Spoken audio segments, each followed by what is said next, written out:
Well, the target and the love interest, and now the pursuer of Maddie, is Patrick. Patrick is, as has been exposed in the last episode, an FBI special agent, and he has been tracking Maddie for quite a while. But up until this point, we've seen him as a pure, innocent, organic love interest for her that met her at a coffee shop while she was on the way to pursue one of her other marks.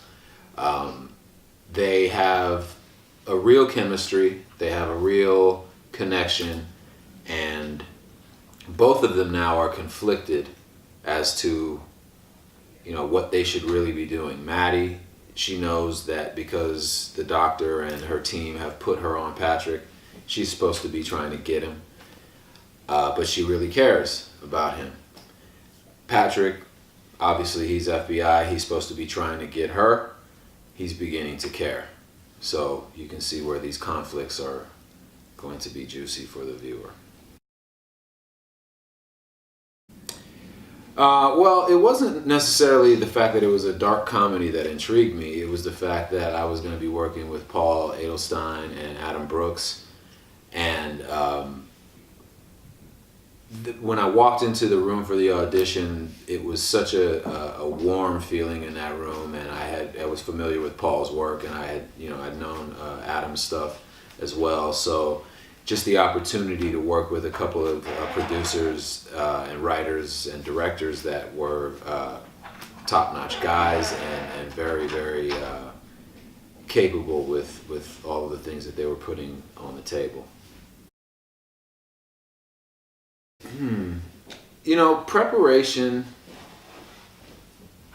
is very similar for me in all of the work that I do. I try to connect with the character emotionally.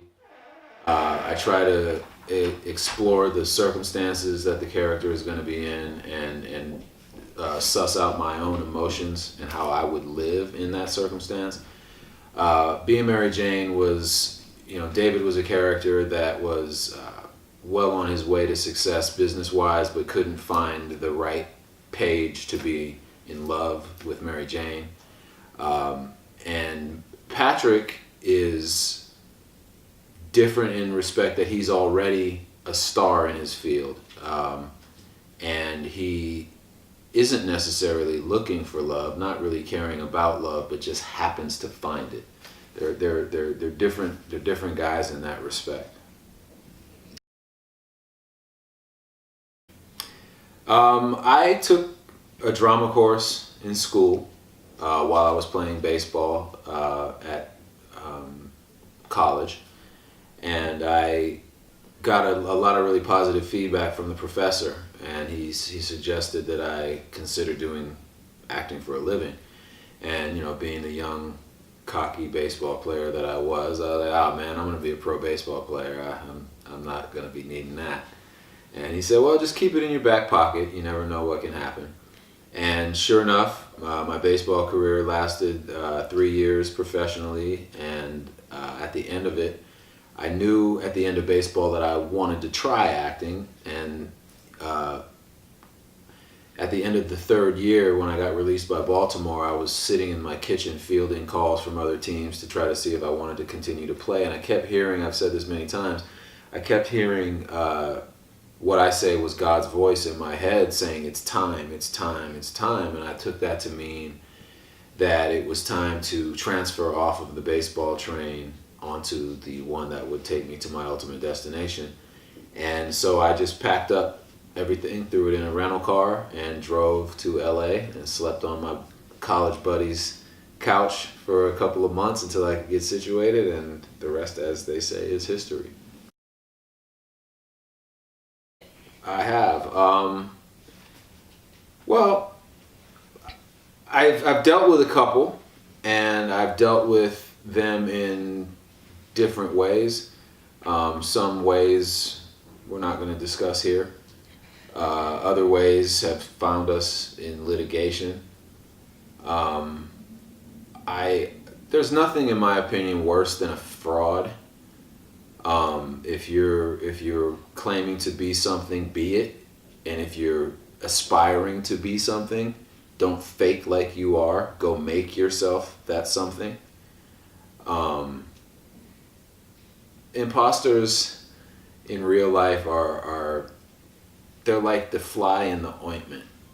You know, everything can be going really great until somebody fake comes along and tries to put their 2 cents into something that they know nothing about or don't know enough about, and then things start to go left. You know, it's difficult to spot a lot of imposters because their job is to be convincing. But there are certain subtleties that you can look for.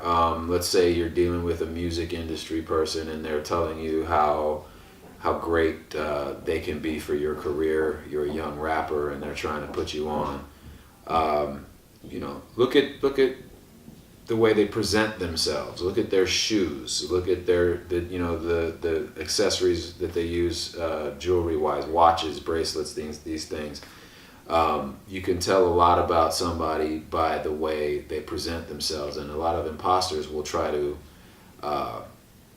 present a bigger face than they actually carry, and they can expose themselves that way if you know what to look for, if you know what jewelry you're looking for, if you know what a Rolex timepiece really moves like, if you know what diamonds really look like under light.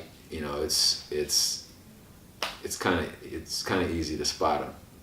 Not a mile away, but when they get up close, you can spot them. This was the best cast that I've ever been a part of. Really? A close second was Moneyball, but the camaraderie on this set was better than any set that I've been on. Everybody is really truly friends on this set. The Rob, Parker, and Marianne actually hung out a lot as they do on screen. They got to be really close. Inbar was really close with them as well. Brian Benben and I became really good friends. He actually, we talked about a wide variety of subjects. I really, really enjoyed this cast. They're very talented. They're all very friendly. We all had a really good time. They're a lot of fun. It was a great dynamic, and I think it comes through on the show.